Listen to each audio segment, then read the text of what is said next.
The wind howled like a beast outside the thin walls of the trailer. Snow whipped sideways across the frozen fields, burying everything in sight under layers of white. Inside, the power had gone out hours ago. The only light came from a single candle flickering on the counter, casting long, jittery shadows across the cramped kitchen. Danielle pulled the fraying blanket tighter around her son. He was only 3, cheeks flushed and damp with fever.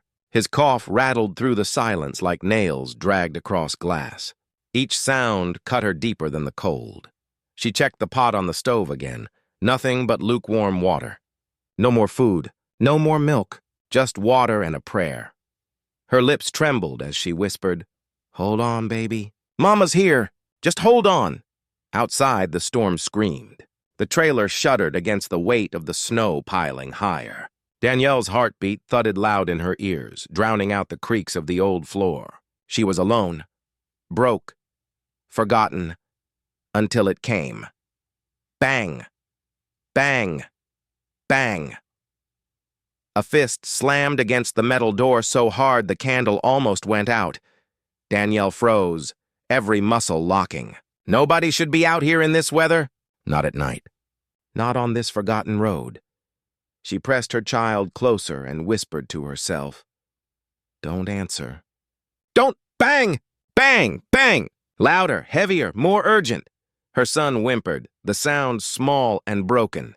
Danielle rose, legs trembling, and crept toward the door. Her hand hovered over the knob. She could hear them now. Voices, deep, rough voices, muffled by the storm but heavy with desperation. "Come on, lady. We ain't got nowhere else. Please, open up before we freeze out here." She cracked the curtain just enough to peek outside, and her blood ran cold. 20, maybe 25 figures loomed in the storm, shadows under the streetlight. They weren't neighbors. They weren't church folks.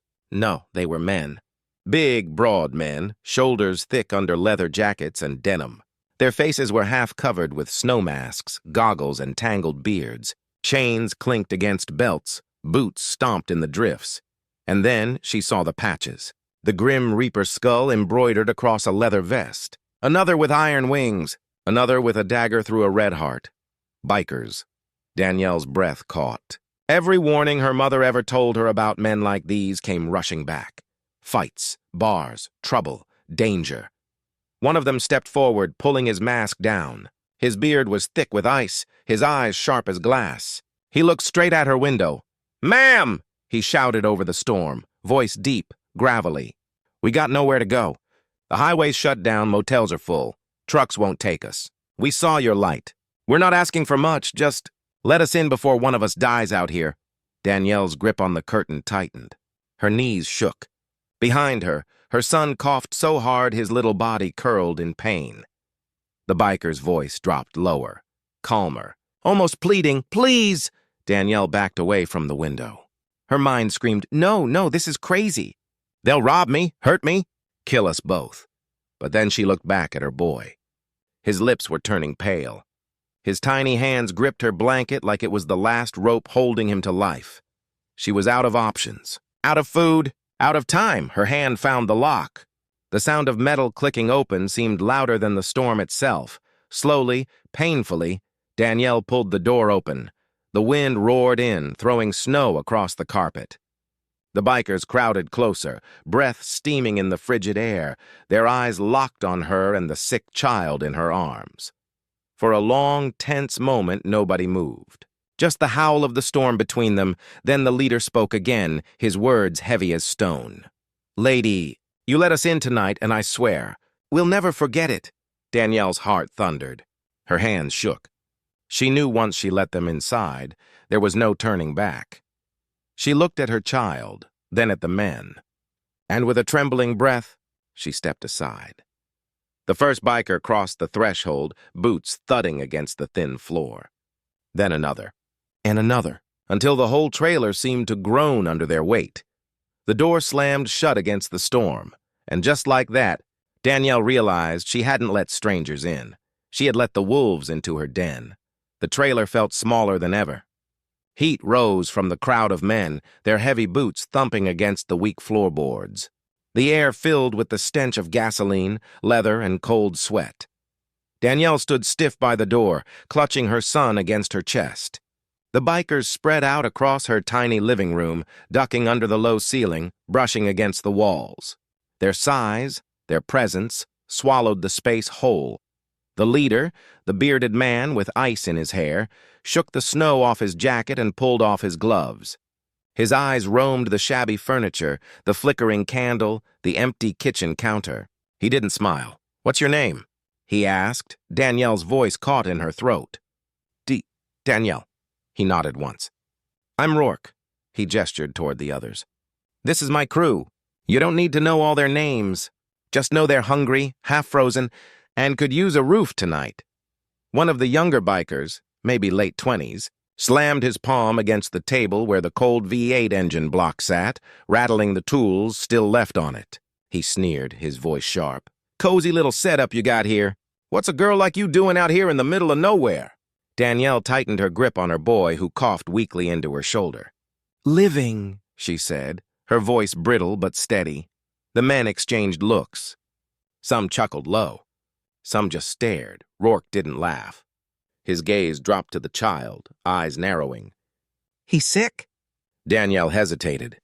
She wanted to lie, but her son's ragged breathing betrayed her. She nodded once. Rourke exhaled slowly, rubbing his beard. "Storm's bad. No way you're getting him to a doctor tonight." His tone wasn't mocking, just matter of fact, like he was stating the weather.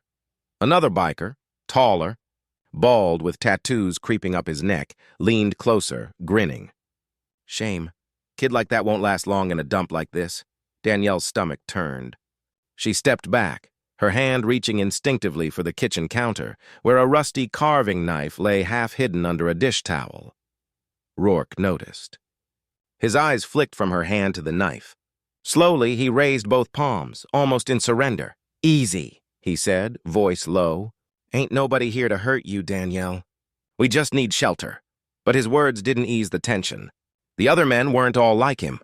Their eyes darted hungrily over her walls, her face, her trembling frame. Wolves sizing up more than just warmth. One of them laughed harshly. "Shelter? Hell, we could take this place if we wanted. She wouldn't stop us." The words hung heavy in the air. Danielle's pulse hammered in her throat. Her son whimpered again, feverish, clutching at her blouse. She wanted to scream, to throw them all out, but outside was a death sentence. Inside was survival or destruction. Rourke's glare cut sharp at his man. "Shut your mouth." The biker shrugged, sneering but obeying. Rourke turned back to her. His voice dropped lower, almost a growl. "You let us stay the night. We'll owe you. That's my word." Danielle searched his face. She wanted to believe him, but trust was a luxury she couldn't afford. She swallowed hard. "One night," she whispered. "That's it." Rourke nodded once. "One night." The men began peeling off their jackets, shaking snow onto her already damp floor. Boots stomped, chairs scraped, the trailer filling with noise and weight. Danielle backed into the corner, clutching her son, eyes darting from face to face. She felt trapped, surrounded by strangers who smelled of danger, every breath a gamble. Then, without warning, the candle sputtered, flickered, and died. The room dropped into darkness. For a split second, silence reigned. Just the storm outside, rattling the thin windows, then came the sound. A creak. A slow, deliberate creak from the back hallway. Every head turned. Danielle's blood turned to ice. That hallway led only to her bedroom, and she knew she hadn't left the door open. The trailer was swallowed in darkness. Only the faint glow of the storm seeping through the frosted window frames painted vague outlines of men, frozen in place. The sound came again. Creak. Slow. Long. From the back hallway. Danielle's arms tightened around her feverish son, his head hot against her chest. Every instinct screamed to run, but there was nowhere to go. One of the bikers, the bald one with the tattoos on his neck, muttered under his breath. "The hell was that?" Another answered with a laugh too sharp, too forced. "Wind, this dump's falling apart," but his voice betrayed him. Even he didn't believe it. Rourke raised a hand, silencing them all. His eyes were sharp now, no longer casual. "Nobody move," he ordered, boots stilled. Breathing grew shallow. Danielle's gaze locked on the black maw of the hallway. She knew that sound wasn't the storm. That door had weight, and it didn't creak without a hand pushing it. The silence stretched. Then, another creak. Louder. Closer. One of the men swore under his breath and reached for the pistol tucked under his vest. "No," Rourke snapped, voice firm. "You fire in this tin can, you'll kill us all." But his men were restless. Fear in big bodies always looked like violence. They shifted, muttered, fists tightening, nerves snapping like wires in the dark. Danielle pressed her son's face against her chest, whispering, "Don't look, baby. Don't look." Rourke stepped forward, boots deliberate against the floorboards. His shadow stretched long across the room, cutting toward the hallway. He spoke into the darkness, calm but commanding. "Whoever you are, step out now." No answer. Only the moan of the storm pressing harder against the thin walls. And then, out of nowhere, the hallway door slammed shut with a violent bang. The bikers jolted. Danielle gasped. Her son whimpered. The bald biker cursed again, his nerves breaking. "I'm not staying in here with whatever that is." He lunged for the door, but Rourke shoved him back with a force that rattled the table. "You run out in that storm. You'll freeze before morning," Rourke barked. Danielle's voice finally cut through, sharper than she meant. "It's not the storm." All eyes snapped to her. Her chest heaved, but she didn't look away. For a moment, her fear burned into something else, steel, old and hidden. She set her son gently on the couch, wrapped in a blanket, and straightened. For the first time, the bikers noticed the way she moved. Her back straight, her eyes steady, her hand brushing the knife on the counter, not with panic, but with precision. "Lady," one biker muttered, frowning, "what aren't you telling us?" Danielle didn't answer. Instead, she stepped toward the hallway, barefoot, each step slow but sure. Rourke watched her with narrowed eyes, something sparking in his expression. Not mockery now, but recognition. She reached the hallway door. Her palm hovered over the knob. For a moment, she froze. Memories flickered across her face. Not weakness, but scars of someone who had seen this before. Then she turned the knob and pushed the door open. The room beyond was pitch black. A gust of icy wind hissed out, carrying with it the smell of metal, oil, and something else. Something foul. The bikers shifted uneasily. Even Rourke's jaw tightened. Danielle stepped inside. The shadows swallowed her. The silence stretched long enough to turn seconds into minutes. Then, from inside the bedroom, her voice rang out. Calm, controlled, certain. It's not a ghost. Her figure appeared in the doorway again, backlit by the faint glow of a flashlight she had switched on. She held something in her free hand, heavy, metallic, glinting faintly in the weak light. And the way she gripped it told everyone in that room the same thing. Danielle wasn't just a scared single mother. She was something else. The flashlight beam trembled just slightly in Danielle's grip, but her eyes never wavered. The metallic object she held caught the dim light, a heavy wrench, scarred from years of use. The bikers blinked, confused. A wrench? That's what she walked into the darkness for? But Rourke's expression shifted, slowly, like a man remembering something half forgotten. "Not your first storm, is it?"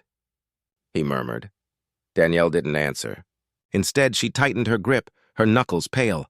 Her son stirred on the couch, coughing weakly, and for a moment her armor cracked. But then her eyes hardened again. The men whispered among themselves. "What is she doing with that thing?" "Maybe she's nuts." "Nah, look at her stance. She knows what she's doing." Danielle lowered the wrench, but in her mind, another storm raged. The trailer walls dissolved. We fall into flashback. She was younger, barely 18, hunched over an engine in the freezing dark of a garage that smelled of gasoline and rain. Her hands were smaller, raw, scraped from work. "Faster, Danny! Faster!" a man's voice barked. Her father. A mechanic with a rough beard, his clothes streaked with grease but his mind sharp as steel. He taught her not just how to fix engines, but how to survive. In the flashback, she cranked a wrench with furious precision, breath clouding in the cold. Her father leaned over her shoulder, nodding. Engines don't lie. They break, they burn, but they always tell the truth. Learn that and you'll never need anyone's charity. The memory burned bright, then shattered. Another flash, years later. Danielle in uniform. Not a mechanic's daughter now, but a soldier's apprentice. She stood beside vehicles gutted by desert dust, tightening bolts while men twice her size jeered. "You're just the grease girl," they laughed. She ignored them. Fixed the engine. Then the convoy moved, because of her hands. And when her father's accident took him from her, the skills became her inheritance, her only shield against poverty. She saw herself again, younger, humiliated by bosses, ignored by customers, but always, proving them wrong with the turn of a wrench. The wrench in her hand now wasn't just a tool. It was her story. Back in the present, Danielle's voice cut through the silence. Calm, low, each word deliberate. "I've fixed more engines than you've had fights." She glanced at the bald biker with the pistol. "So if you think I'm afraid of a storm or a door or whatever crawls out of the dark..." Her eyes narrowed. "You're wrong." The men froze. Her quiet certainty carried more weight than a shouted threat. Even Rourke tilted his head, intrigued. The storm howled outside, but in the cramped room, all that existed was her and the weight of what she hadn't yet said. The bald biker scoffed, trying to cover his nerves. "So what are you, then? A mechanic? A soldier?" Both," Danielle said simply. The room went still. For the first time, the bikers didn't see just a single mother. They saw something else, a woman who had fought her whole life in silence. Rourke let out a sharp breath, almost a laugh, but not mocking this time. More like respect. "Guess we picked the wrong house," he muttered. But before anyone could react, the storm outside roared louder, rattling the windows with unnatural force. And from the back hallway, the door Danielle had opened. Just moments ago, something scraped against the floor, long, slow, deliberate. Every biker turned toward the sound. Danielle didn't move. She just lifted the wrench higher, her stance steady. And in that frozen silence, she whispered words meant for herself, but loud enough for them all. "Not this time. I won't let it take anything from me again." The scraping sound grew louder. Something was moving beyond the hallway door, dragging across the warped floorboards, steady as a heartbeat. The bikers stiffened, their rough bravado draining as the storm outside howled like a wolf circling prey. Rourke's voice was low but unsteady. "What the hell do you have in here, lady?" Danielle didn't blink. Her fingers flexed around the wrench, jaw clenched, eyes never leaving the shadows. "My past," she said simply. The bald biker lifted his pistol, finger twitching. "I knew it. She's hiding someone." But Danielle cut him off with a sharp whisper. "Put that gun down. You'll wake him." The way she said him made the hairs rise on every neck in the room. Whispers rippled among the men. "Wake who?" "She's bluffing." "Bluffing doesn't sound like that." Danielle's son stirred on the couch, coughing again. She moved to him, brushing his hair gently, her body shielding him without thought. Then she straightened, the wrench gleaming in her grip like a torch. "If you're staying here tonight," she said, her voice hardening, "you follow my rules. No shouting. No violence. No weapons drawn unless I say so." The bald biker scoffed. "You don't give orders to us." But before he could finish, Rourke raised his hand, silencing him. His eyes stayed locked on Danielle. He'd led men into storms, into riots, into chaos. But he'd never seen a woman stand this calm with a child coughing behind her and a dozen outlaws circling in front of her. Rourke muttered, almost to himself, Who are you? The scraping stopped, and then a howl, not human, not quite animal. A low, guttural cry that seemed to bleed from the walls themselves. It rattled the glasses in the cabinet, sent dust falling from the beams. The bikers froze. Some reached for knives, some backed toward the door. The bald biker cursed. "That ain't no storm." Danielle didn't move. Her chest rose, steady, like she'd been waiting for this. She finally turned to them, meeting their fearful eyes. "I told you," she said, her voice cold steel. "Engines don't lie, and neither do storms. There's something out there and something in here that doesn't forgive weakness." One of the younger bikers cracked first, muttering, "We should leave. Ride out before it gets worse." But Rourke snapped his head toward him. "Ride where? You'll freeze before you make the next town." The bald biker slammed his hand on the table. "Then we fight whatever this is." But Danielle shook her head. "No," she said firmly. "We don't fight it. We outlast it." The words hung heavy like a command.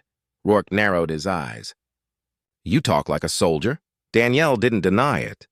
Instead, she looked at each of them in turn, her gaze sharp, unforgiving. "You want shelter? Then tonight, you stand as my crew, my rules. Or you can walk into the snow and let the blizzard take you." For a long, breathless moment, no one moved. Then Rourke did something that stunned his own men. He slowly holstered his knife and leaned back, arms crossed, as if to say, "She's in charge now." The bald biker stared at him. "You can't be serious, boss." But before he could argue further, the scraping started again. Louder this time. Closer. The hallway door shuddered. Once, twice. Then a crash. Something heavy slammed against it, rattling the frame. Danielle lifted her wrench high, stepping in front of her son. The bikers instinctively closed ranks behind her, weapons ready. The air crackled with fear. And then, with a final deafening bang, the door burst open. The door didn't just swing, it exploded inward, wood splintering across the floor. The bikers cursed, raising knives, pipes, a gun. Danielle's wrench stayed steady, gleaming under the flickering light. From the black hallway stepped a figure. Not a monster, not a beast, a man. His clothes were soaked, shredded, his boots dragging like he'd crawled through miles of ice. His face was pale, streaked with blood, lips blue with cold. His eyes, wild, glassy, and yet familiar, scanned the room with a desperation that froze even the toughest biker where he stood. The bald biker shouted, "What the hell is that?" But Danielle whispered something none of them expected. "No." Her grip on the wrench loosened. Her chest tightened, like chains had snapped around her lungs. "It can't be." The man staggered forward, collapsing to his knees. His hands clawed the wood, leaving trails of red. He looked up and locked eyes with Danielle. "Ma!" The word was broken, barely a breath. But it landed like thunder. The bikers' mouths fell open. Did he call her? What's going on here?" Danielle froze. The wrench slipped from her hand, clanging against the floor. Her son on the couch stirred at the sound, his weak voice calling out, "Mom!" The man in the hallway coughed blood, his body racked with tremors. And then he collapsed fully, sprawled across the floor like a shadow finally caught. The silence afterward was unbearable. The bald biker snarled, trying to break it. "Is this some kind of trick? You knew this guy was in here? You bring us into a trap!" But Rourke stepped forward, cutting him off with a raised hand. He crouched by the collapsed man, 2 fingers at his neck. His face, usually stone-hard, softened with shock. "He's alive," Rourke said. "Barely." Then his eyes flicked back at Danielle. "Who is he?" Danielle's lips trembled. For the first time all night, the steel in her cracked. "My son," she whispered. "My firstborn." The revelation rippled through the bikers like an earthquake. The bald biker scoffed. "You mean to tell us you've been hiding some half-dead man in your walls?" "That's insane!" but one of the younger bikers shook his head. His voice, quiet, almost reverent. "No, look at her face. She's telling the truth." Danielle sank to her knees beside the man, her hands trembling as she brushed back his hair. His features were sharp, older, harder than she remembered, but it was him. The child she'd lost years ago. The boy who'd vanished without a trace. The storm outside howled louder, pressing against the windows like a predator at the glass. Inside, another storm brewed, one of questions, fear, and disbelief.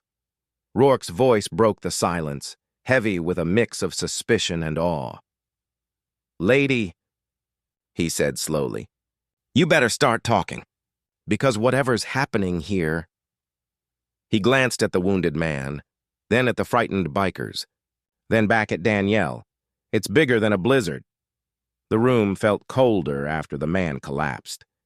Not because of the storm outside, because of what he had just called her. "Ma!" The word echoed in Danielle's chest, tearing through years of scar tissue she had built over her heart. She couldn't breathe. Her hands hovered above him, terrified to touch him, terrified it wasn't real. The bald biker broke the silence first, spitting a laugh to cover his unease. "This is a setup? Some junkie stumbles in from the cold and suddenly he's your son? You think we're that stupid?" But no one laughed with him. Even his own crew couldn't tear their eyes off the broken man on the floor. Danielle finally moved. Her palms cupped his face, greasy from oil and wet with blood. His skin burned with fever. His hair, longer, tangled, darker than she remembered, still curled the same way it had when he was a boy. Her voice cracked. "Elias!" The name slipped out before she could stop it. Her lost boy, the one the world had told her was gone forever. Her younger son on the couch stirred again. His small, weak voice carried across the room like a thread connecting them all. "Mom." "Who is that?" Danielle didn't answer. Couldn't. Tears slid silently down her face as she rocked the broken body in her lap. Rourke crouched low, his sharp eyes narrowing on her, searching for lies. "You expect us to believe this?" His voice was calm, but the weight behind it was heavier than a gun. Danielle looked up at him, her voice shaking but unyielding. "I buried him years ago, or I thought I did. Don't you see? I thought I lost him." Rourke's jaw tightened. His gaze flicked to the door, where the howling storm clawed at the cabin like something alive. He didn't like this. None of it. The bald biker stomped closer, jabbing a finger at Danielle. "I don't buy it. Nobody crawls out of the grave and just shows up in a snowstorm. This smells rotten. For all we know, he dragged something in with him." The other bikers shuffled nervously, casting glances at the windows. The storm's moan sounded less like wind now, and more like whispers. Danielle ignored them all. She pressed her forehead to Elias's, her tears wetting his hair. "I don't care how or why. My boy is alive, and if anyone touches him—" Her eyes snapped up, blazing with the same fire that had silenced them before. "I'll bury you where you stand." The bikers exchanged uneasy looks. Even the bald one, for all his barking, didn't step closer. Rourke straightened slowly, his shadow falling over the group. His tone was deliberate, controlled. "Then you'd better explain quick. Because if he's alive—" He gestured at the storm hammering the glass, the shadows shifting against the white blur. "Then something else out there wants him dead." Elias's breathing rattled like broken glass. Every rise of his chest looked like it might be his last. Danielle gripped him tighter, rocking slightly, whispering fragments of lullabies she hadn't sung since he was a child. The younger son, pale and trembling on the couch, tried again. "Mom, is he really my brother?" The question hung in the air like a blade. No one dared answer. The bald biker snapped first, his fear turning back into anger. "Enough of this crap! He's bleeding out, he's delirious, and if we don't toss him back out there, whatever's chasing him is coming in here next." He stomped toward the door, hand outstretched for the handle. Danielle's voice cut across the cabin like a whip. "Touch that door. And you die first. Her words froze him mid-step, not because of the threat itself, but because of the way her voice carried something ancient, like the storm outside had spoken through her. Rourke raised his hand to calm both sides, though his eyes flicked nervously toward the frosted windows. Shapes, dark, tall, shifting, moved just beyond the blur of snow. At first he thought it was his imagination, but then one stopped. Stayed perfectly still, watching. His voice was low, edged with unease. Danielle, if that boy brought them here, we're all dead unless you start talking. Danielle didn't lift her eyes from Elias's face. I don't know what he escaped from, but I know my son. And if he found his way back to me, it wasn't just luck. Elias stirred weakly, coughing blood. His cracked lips moved, a whisper escaping like a prayer. They're coming? Every head snapped toward the window, and then it came. A sound not made by any storm, long, drawn out, like 100 voices howling in unison, rattling the glass until cracks spidered across it. The youngest boy screamed, covering his ears. The bikers cursed, stumbling back. Even the bold one dropped his bravado, his face bleaching white. Danielle bent low over Elias, clutching him to her chest, her whisper barely audible over the unholy howl. What did you bring back with you, my son? The glass shuddered in its frame again, this time not from wind, but from something pressing against it. A long, clawed shadow scraped down the frosted pane, leaving streaks of black that didn't melt away. The bald biker backed away, his voice cracking. Jesus Christ. What the hell is that? The youngest boy whimpered on the couch, covering his face. Rourke, pale but steady, barked an order. Block the windows! Tables, chairs, anything! Move! The bikers scrambled, pushing furniture against every wall. Boots slammed on the wooden floor. Sweat mixed with fear in the air. Yet Danielle never moved from Elias's side. She held him, whispering, her eyes sharp, unblinking, like the center of a storm. The pressure outside grew worse. Something slammed the cabin wall so hard the lamp swung wildly, casting frantic shadows. Then came a second strike, and another. Each hit shook snow loose from the roof like an avalanche waiting to bury them alive. Mom, the boy on the couch whispered. Are they coming for him? Danielle finally looked up, straight into her son's eyes. Her voice was steady. They're coming for all of us. Elias stirred, gasping, blood bubbling at his lips. His voice was almost gone, but the words carried like a command. Don't open the door, no matter what you hear. The bikers froze. One of them swallowed hard. Don't what we hear. What the hell does that mean? And then, as if answering the question, came the knock. 3 sharp raps, clear, human, at the door.